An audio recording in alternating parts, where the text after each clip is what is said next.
Assalamualaikum warahmatullahi wabarakatuh. Perkenalkan, nama saya Mutiara Dukurinaningsih, NIM 215231239, Prodi Perbankan Syariah, kelas 2F, Fakultas Ekonomi Bisnis Islam, UIN Raden Mas Said, Surakarta. Di sini saya akan menceritakan kembali sebuah kisah sejarah tentang Perjanjian Giyanti.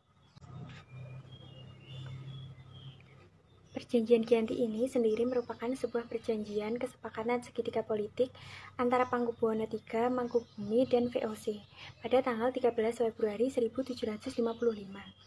Perjanjian Giyanti ini menjadi suatu sejarah besar bagi Pulau Jawa, karena dengan terjadinya perjanjian ini mengakibatkan terbelahnya Pulau Jawa.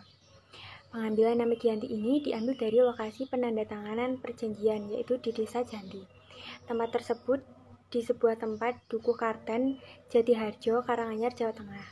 Tujuan dari perjanjian ini yaitu untuk meredam api konflik yang telah berlarut-larut masa perpindahan Keraton Kartasura ke Surakarta. Ketika itu Mangkubumi yang membantu Pakubuwono II dalam meredakan konflik mendapatkan sebuah hadiah tanah dari Pakubuwono II. Namun tanah yang diberikan itu rupanya menimbulkan kecemburuan, sehingga salah satu seorang mengeluhkan ketidakadilan terhadap hadiah tanah yang diberikan kepada Mangkubumi tersebut dan melaporkan kepada Gubernur Jenderal Baron. Sehingga sebagai gubernur mengeluarkan sebuah keputusan membuat tanah tersebut tidak jadi dimiliki oleh Mangkubumi. Sehingga perlawanan ini mendorong Kolas Harding melakukan perundingan dengan Pangeran Mangkubumi, hingga Harding sepakat dengan keputusan Mangkubumi yang hendak menjadi penguasa di tanah Jawa. Pada 23 September 1754, Pakubuwono II digantikan oleh Pakubuwono III.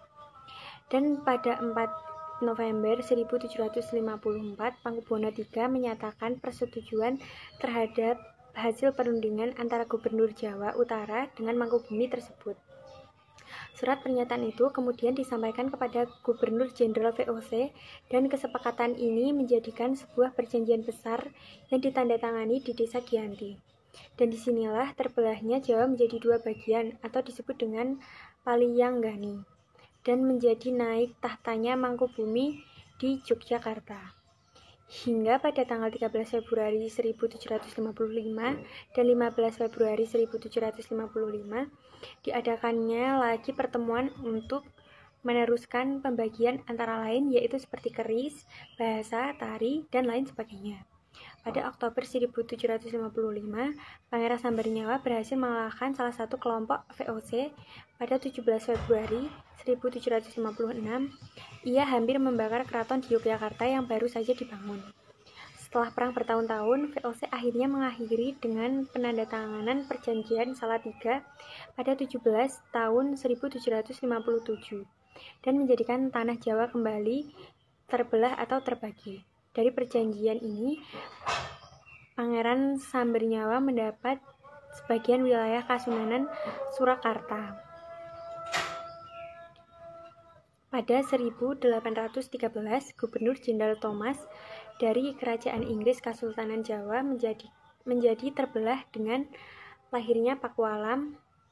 Dengan demikian, tanah Jawa memiliki 4 wilayah pemerintahan, yaitu Pakualam, Yogyakarta, Surakarta, dan Mangkunegara. Hingga pada saat ini, Kasunanan Surakarta dan Mangkunegara menjadi satu cagar budaya, sehingga menjadikan Jogja sebagai daerah istimewa. Sekian video dari saya. Wassalamualaikum warahmatullahi wabarakatuh.